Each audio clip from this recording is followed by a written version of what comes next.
Рахмет. Өте орынды сұрақ.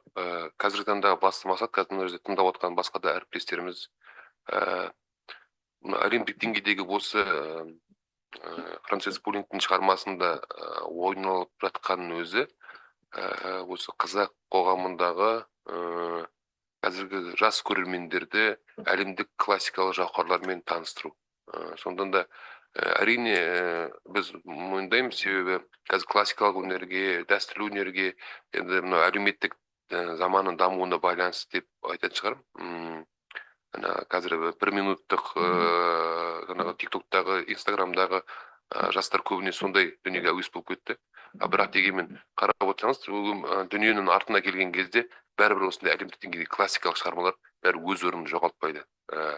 Оны көзі ашық, көкірегі ояу дейміз ғой, оны адамдардың жастары түсінеді деген сенімдеміз. Осы мақсатта жаңа айтып жатқан филармония ұжымының ішінде концерттеріміздің алдарында әртүрлі бағыттағы жобаларды қолға алып жатырмыз. Ол концертке кеше ғана әуенге айналған сезім атты концертте осы сол жобамыз ары қарай жалғасатын болады.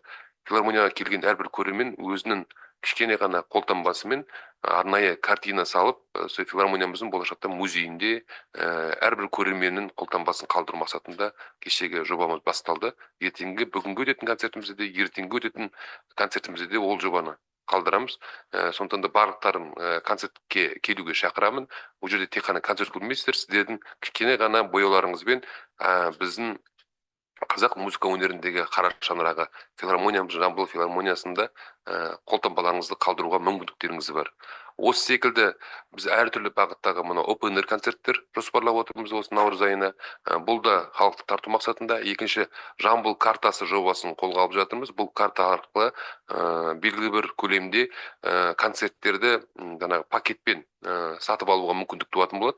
Себебі экономикалық тұрғыдан есептесек, сонда билет бағасы арзанға түседі және алдын ала билет бағасын алуға мүмкіндік бар. Енді бұл біздің жастарға арналып жатқан жобамыз. Сондықтан да біздің енді қазір классикалық өнерге де, дәстүрлі өнерге де басты міндетіміз, басты стратегиялық мақсатымызды осы біздің қоғамдағы жастар әлемдік деңгейдегі тек қана жеңіл музыкадан емес, оның өзінің тарихы бар, мазмұны бар шығармаларға көңіл аударса, сол деңгейде өсіп өнсе деген жақсы ниетіміз бар. Сондықтан да жаңағыдай кішігірім маркетингтік жобалар арқылы біздер осы жастарды тарту мақсатты қолға алып отырмыз.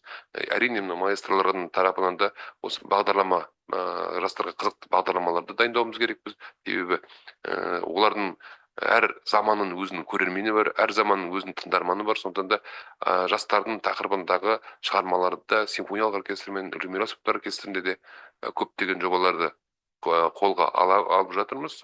Жастарды шақырамыз, сол кісілерге ұнайтын деңгейде болады деген ойдамын.